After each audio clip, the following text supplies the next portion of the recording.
What is the nighttime routine of a 20-something-year-old millionaire? That's exactly what I'm gonna show you in this video here.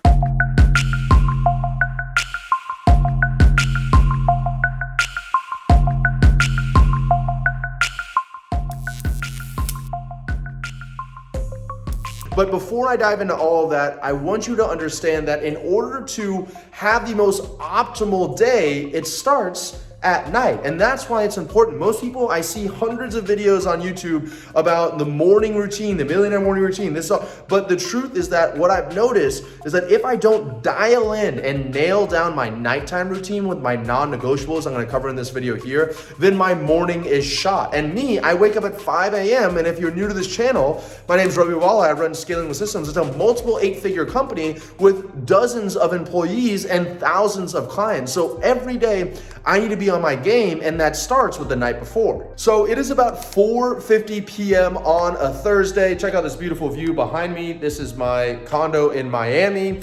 And one of the things that I want you to also understand is that I, running an 8-figure business, only take meetings 2 days a week.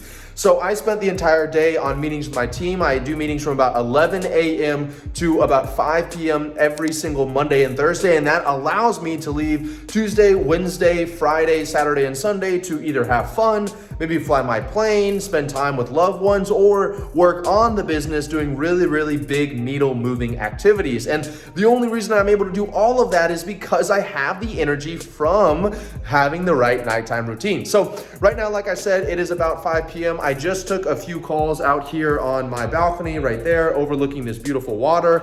And actually, typically at this time, I go to the gym and I spend about an hour and a half at the gym. I've worked out now for about 6 years. And what I'll do at the gym is push-pull routine. I typically do my gym at the nighttime, because what I've learned is that in the morning, once again, going back to energy management, in the morning, if I can conserve most of my energy to the most important thing to me in my life, which is my business, then it's a lot easier to stay motivated, not have to take naps throughout the day, not, be sluggish as the day goes on. And instead I can put all my creative energy towards the biggest things inside my business. And so about 2 years ago, I switched from doing a 5 a.m. morning workout to a 5 p.m. nighttime workout. And that's exactly where I would be going right now. But there's one caveat.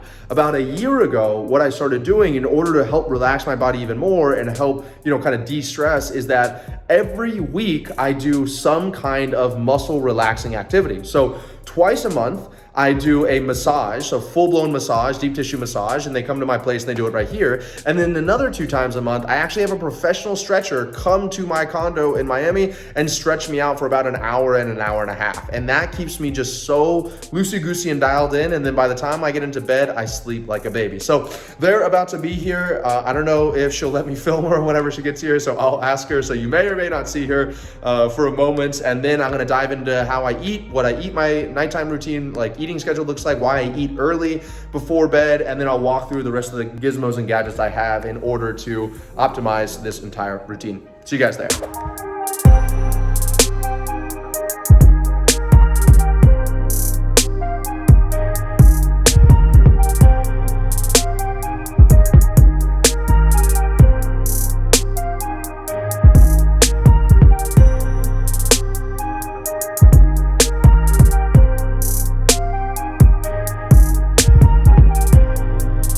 All right, so it is 6:40. I just finished the stretching. Now I'm talking about the rest of my nighttime routine. So 6:30, this is typically the time that I do come home from the gym anyway. I'm usually showered and I've already hit the cold plunge by now, but I'll have to take a shower here in a moment. And usually I come home, I slam a protein shake that comes in with this bad boy right here.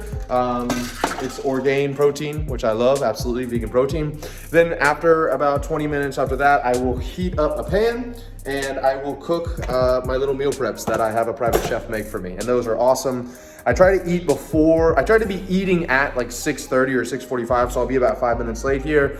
And that's the last meal of the day, because one of the things I notice is that if I eat too late, then my body is spending time digesting instead of sleeping at nighttime, and then it messes up my sleep. I don't have as great sleep at nighttime. So I usually am trying to be done with my meals at the absolute latest 7 o'clock, because I'm usually in bed at 8:30 and asleep at 9. And I'm gonna show you guys some of the other stuff I have closer to bedtime. Let me make some dinner. Okay, so really quickly before I jump in the shower, I wanna walk you through a few more things that I do in order to make sure I see success the next day. So number one is, right before I cut off work for the rest of the night, what I actually do is write down literally my one or two things for the next day. So instead of waking up in the morning and trying to figure out what I'm trying to do the day and what I should focus on, I literally write down the night before, so that as soon as I wake up in the morning and as soon as I sit down to work, which is at 5:45 in the morning, I already can bust out the main things. And if you'll notice, there's literally just 2 things on here. One of them is to create a split test for one of our low ticket funnels, and the other one is to set up new ads inside of our Facebook campaign manager. So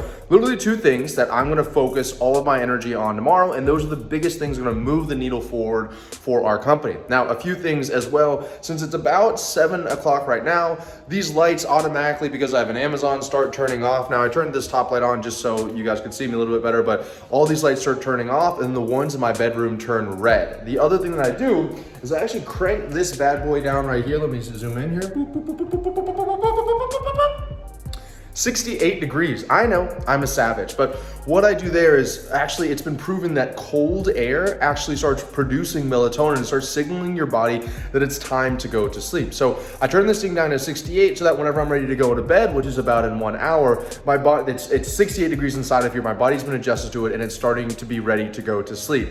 The final thing is, like I said about the lights, is that these lights all usually turn off. I have this one on for this video, and then the lights in my bedroom will actually turn red. That is another thing that I've learned, is that red light at nighttime actually produces melatonin production. It's the closest light to black. And so I can read a book at nighttime while I'm laying in bed using a red light, and it doesn't have the effects that this, look how harsh this light is right here.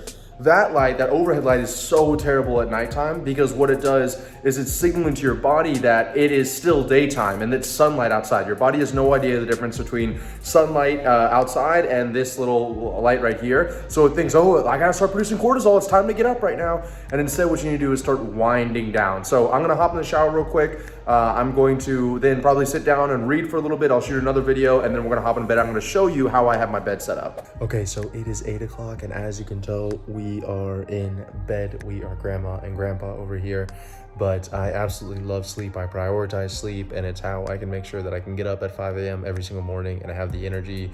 It rests my body, it rests my mind, you know, it's incredible. So I will be probably reading the book on my bedside table for the next 15 minutes, at which point I usually pass out. But that's not even the coolest part, and this red light right here is not even the coolest part either. Underneath my covers right here, you can't really see it, but there is what's known as an Uller. And what an Uller is, if you listen very quietly, let's see if I can hear.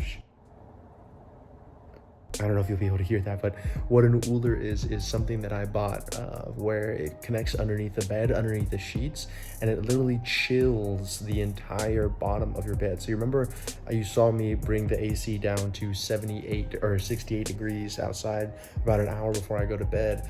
And then this kicks on right around 20-30 minutes before I go to bed. So the bed becomes 65 degrees, because remember that your body sleeps better when it is cold. So not just cold above the covers, but cold below the covers. And when I started using this thing, I'm telling you guys, it literally transformed my sleep. I started having so much deeper and so much more REM sleep than I ever did before.